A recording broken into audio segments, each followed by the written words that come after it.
Hello students, मैं कोमल गुप्ता आपकी chemistry teacher और आज हम पढ़ने वाले हैं ऑर्गेनिक केमिस्ट्री क्लास 12th का लास्ट चैप्टर और लास्ट ही लेक्चर।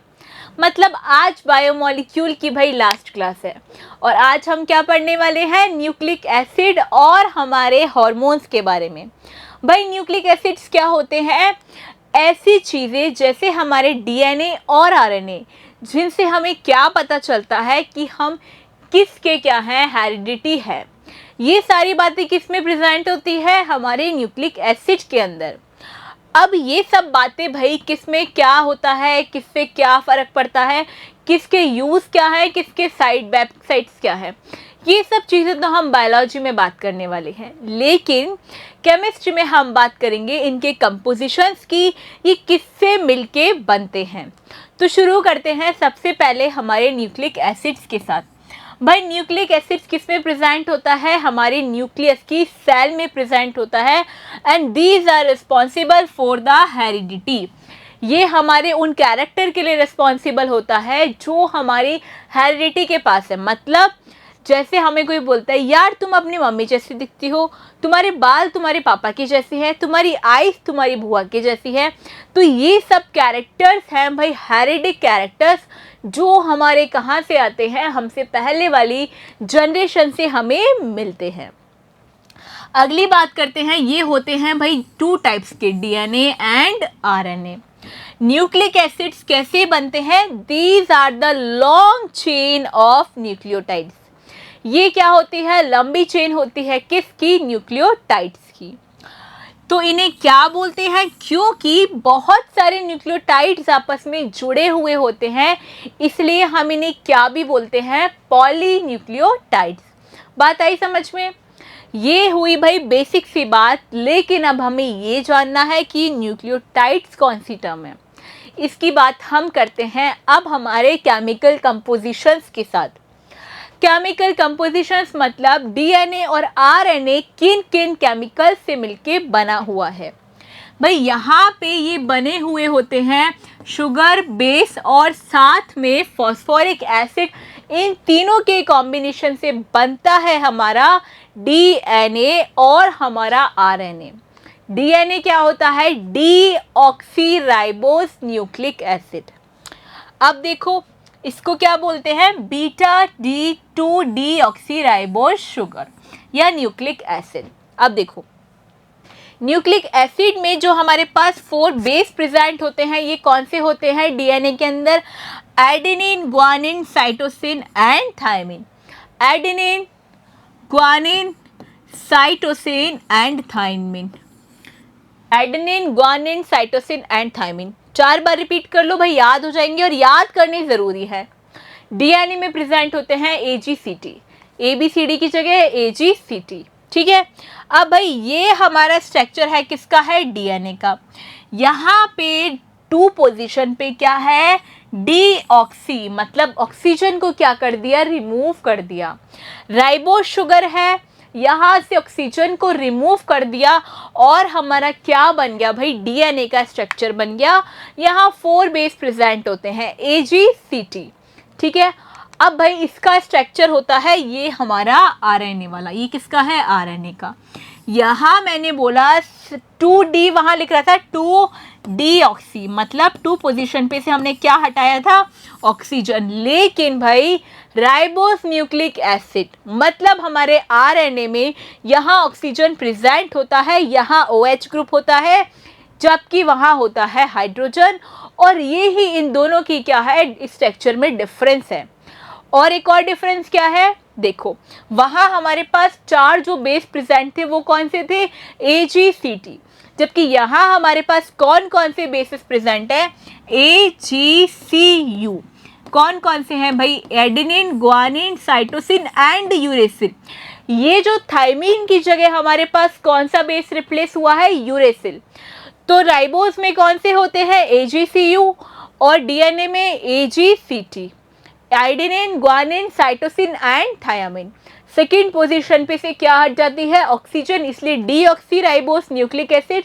जबकि आरएनए में वो ऑक्सीजन प्रेजेंट होती है, इसलिए राइबोस न्यूक्लिक एसिड इस शुगर का नेम है। अब हम देखते हैं भाई इनके जो बेसिस होते हैं 3, वो कौन कौन से होते हैं।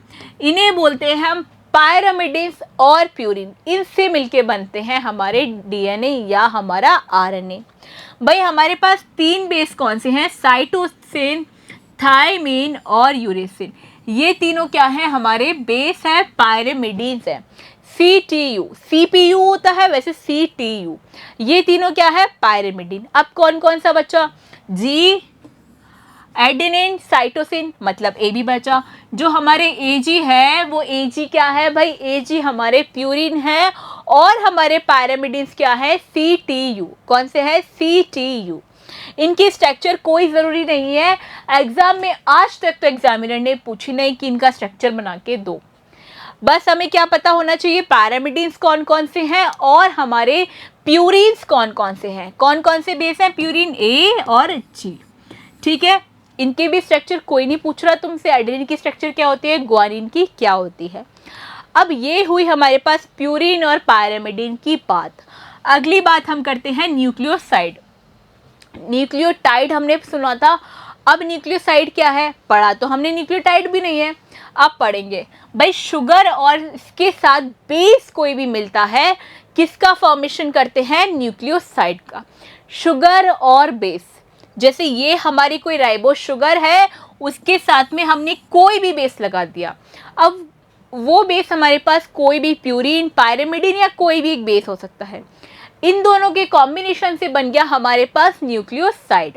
अब अगर हमारे शुगर और बेस के साथ में भाई क्या आ जाए, फॉस्फोरिक एसिड, फॉस्फेट भी आ जाए, तो शुगर, बेस और फॉस्फेट मिलके किसका फॉर्मेशन करेंगे भाई, ये तीनों आपस में मिलके फॉर्मेशन करेंगे न्यूक्लियोटाइड्स का।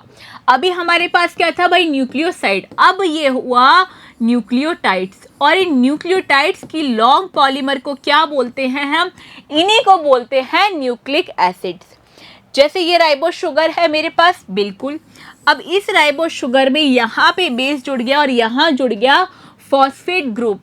इन तीनों के कॉम्बिनेशन से मेरे पास क्या बना, न्यूक्लियोटाइड। और ऐसे बहुत सारे न्यूक्लियोटाइड जब आपस में जुड़ जाएंगे, किसका फॉर्मेशन करेंगे, न्यूक्लिक एसिड्स का, डीएनए और हमारे आरएनए का। क्या हमें इतनी बात समझ में आ रही है, बहुत सिंपल चैप्टर है, मैं 100% श्योर हूँ मैथ्स वाले बच्चों को भी कोई परेशानी नहीं आएगी। भाई स्ट्रक्चर किसी को याद नहीं करनी, सिर्फ राइबोस और मतलब डीऑक्सी राइबोस, डीएनए और आरएनए की स्ट्रक्चर तो तुम्हें देखनी पड़ेगी, ये वाली जो स्ट्रक्चर है बस इतनी सी ही। अदरवाइज तुमसे कोई भी किसी भी बेस, प्यूरिन, पायरामिडिन, किसी की कोई स्ट्रक्चर पेपर में नहीं पूछेगा। इतनी बात हमने कर ली। अब भाई हम नेक्स्ट बात करते हैं इनके अच्छे से स्ट्रक्चर की। ये राइबोस शुगर बेस और ये राइबोस शुगर बेस और ये अब दो क्या है हमारे पास, न्यूक्लियोटाइड्स। इन दो न्यूक्लियोटाइड्स को हमने क्या किया, बहुत सारे लिंकेज, मतलब ऐसे बहुत सारे न्यूक्लियोटाइड्स को हमने आपस में जोड़ दिया। जब हमने इनको क्या किया, आपस में जोड़ दिया, तो इन्होंने किसका फॉर्मेशन कर लिया, हमारे न्यूक्लिक एसिड्स का। किसका फॉर्मेशन किया, न्यूक्लिक एसिड्स का। अब जैसे हमारे पास ग्लाइकोसाइडिक लिंकेज था कार्बोहाइड्रेट्स में, पेप्टाइड लिंकेज था प्रोटीन्स के अंदर, वैसे ही यहाँ पे कौन सा लिंकेज है भाई, फॉस्फोडाइएस्टर लिंकेज। कौन सा लिंकेज है, फॉस्फोडाइएस्टर लिंकेज। क्या इतनी बातें क्लियर है न्यूक्लिक एसिड्स के बारे में, बस तो फिर तुम्हें न्यूक्लिक एसिड पूरा अच्छे से आ चुका है। अब हम इनकी बात करेंगे बायोलॉजिकल फंक्शन की, जो कि बहुत बहुत सिंपल है और एक पॉइंट तो सब जानते हैं, किस चीज़ के लिए भाई, ये रिस्पॉन्सिबल होते हैं हमारे एक जैसी शक्ल देखने के लिए, हमारे जेनेटिक बिहेवियर के लिए। DNA is the chemical basis of heredity and responsible for genetic information। ये जो इन्फॉर्मेशन हमें मिलती है, मान लो किसी का बच्चा हो गया और अचानक से मिलता है, तो हम क्या देखते हैं टीवी में, अरे इसका DNA टेस्ट करवाना है। DNA क्या होते हैं, हमारी प्रोजेनी जो होती है और हमारे जो क्या होती है, हमसे पहले वाली जनरेशन और उससे पहली वाली जनरेशन, सबका DNA कुछ ना कुछ सिमिलर होता है, जिसकी वजह से हम क्या बता सकते हैं भाई, ये आपस में क्या है, ये आपस में रिलेशन रखते हैं। रिस्पॉन्सिबल फॉर प्रोटीन सिंथेसिस, और प्रोटीन सिंथेसिस के लिए भी कौन रिस्पॉन्सिबल होता है, हमारे न्यूक्लिक एसिड्स। तो हमने क्या पढ़ लिया, न्यूक्लिक एसिड्स पढ़ लिए। हमने पढ़ा कि भाई हमारे पास होता है DNA और होता है आरएनए। कौन कौन से? डीएनए और आरएनए। फिर हमने देखा कि भाई डीएनए में क्या क्या होती है, यहाँ पे 2 पोजीशन पे से ऑक्सीजन रिमूव होती है, इसलिए हम इसको बोलते हैं डीऑक्सी, जबकि यहाँ पे कुछ नहीं होता इसलिए इसको बोलते हैं oxy ribose nucleic acid. Ribose nucleic acid जबकि डीऑक्सी राइबोस न्यूक्लिक एसिड। ये किससे बनते हैं भाई? ये न्यूक्लियोटाइड्स की लॉन्ग पॉलीमर चेन होती है। और हमारे न्यूक्लियोटाइड्स क्या क्या होते हैं बताओ? ये हमारे हो गए न्यूक्लियोटाइड्स। इनमें क्या क्या होता है? इनके अंदर होता है भाई शुगर, एक बेस होगा। हमारे पास कौन सी शुगर है यहाँ पे? राइबोस शुगर, एक बेस, और साथ में क्या होता है? एक फॉस्फेट ग्रुप। क्या होता है? एक फॉस्फेट ग्रुप। जबकि हमारे न्यूक्लियोसाइड्स में क्या होता है बताओ? हमारे न्यूक्लियोसाइड्स के अंदर शुगर और बेस ओनली क्या होते हैं? शुगर और बेस होते हैं। और हमारे पास क्या पढ़ा हमने पढ़ा पायरिडीन और पायरिमिडीन, और हमने पढ़ा प्यूरिन्स के बारे में। हमने पढ़ा भाई इनमें जो बेस प्रेजेंट होते हैं वो होते हैं CTU, CPU की तरह CTU, साइटोसिन, थायमिन, यूरेसिल। और हमारे प्यूरिन्स में होते हैं 2 बेस। कौन कौन से होते हैं भाई? AG। कौन सा होता है हमारा प्यूरिन? AG, एडेनिन और ग्वानिन। और हमने क्या पढ़ा भाई? हमारे जो डीएनए होते हैं इनमें क्या होता है? AG होता है, साथ में एडेनिन, ग्वानिन, और साथ में क्या होता है? थायमिन और साइटोसिन। यहाँ पे क्या होता है? एडेनिन ग्वानिन के साथ साइटोसिन और यूरेसिल। थायमिन की जगह यूरेसिल यहाँ पे प्रेजेंट होता है। अभी तक हमने ये सारी बातें कर ली। अब हम बात करते हैं भाई किसके बारे में? ऐसे आरएनए और इनके यूज़ के बारे में। भाई RNA molecules are also of different types and perform different function. जैसे हमारे डीएनए के बहुत सारे फंक्शन होते हैं वैसे ही हमारे आरएनए भी बहुत सारे फंक्शन परफॉर्म करते हैं, जैसे कि मैसेंजर ट्रांसफ़र का, राइबोसोमल का और ट्रांसफ़र आरएनए। 3 तरीके के होते हैं। बायोलॉजी वाले बच्चों ने डिटेल में पढ़ा होगा आरआरएनए क्या होता है, एमआरएनए क्या होता है, टीआरएनए क्या होता है। वैसे तुम्हारे लिए केमिस्ट्री पॉइंट ऑफ व्यू से बहुत ज़्यादा इम्पॉर्टेंट चीज़ ये नहीं है। तो बस तुम्हें जानना है आरएनए 3 फॉर्म में प्रेजेंट होता है, mRNA messenger RNA, tRNA transfer RNA and rRNA that is ribosomal RNA and that's it. ये बात हुई हमारे डीएनए के और आरएनए के बारे में। अब हम लास्ट टॉपिक पढ़ते हैं इस चैप्टर का, जो कि है हमारे हार्मोन्स। भाई हार्मोन्स बहुत खतरनाक होते हैं। इनका एक्सेस और इनकी कमी से भाई सब बहुत सारी बीमारी हो जाती हैं। जैसे तुम सुनो, सबसे पहले तो हार्मोन्स होते क्या हैं? Hormones are molecules that are intercellular messenger. क्या होते हैं? इंटरसेल्युलर मैसेंजर्स ये होते हैं। Produced by endocrine glands. किससे प्रोड्यूस होते हैं? एंडोक्राइन ग्लैंड्स से ये प्रोड्यूस होते हैं। And are pure directly in the blood stream. और हम इनको डायरेक्टली कहाँ प्योर कर सकते हैं? ब्लड स्ट्रीम के अंदर। जैसे मैं तुम्हें एग्जांपल देती हूँ, जिनको भी डायबिटीज़ होता है, जिनको भी शुगर होता है, तुमने देखा होगा वो डायरेक्टली पेट में इंजेक्शन लगाते हैं। किसका? इंसुलिन का। इसका मतलब भाई वो डायरेक्ट क्या होते हैं? सोल्यूबल होते हैं ब्लड स्ट्रीम के अंदर।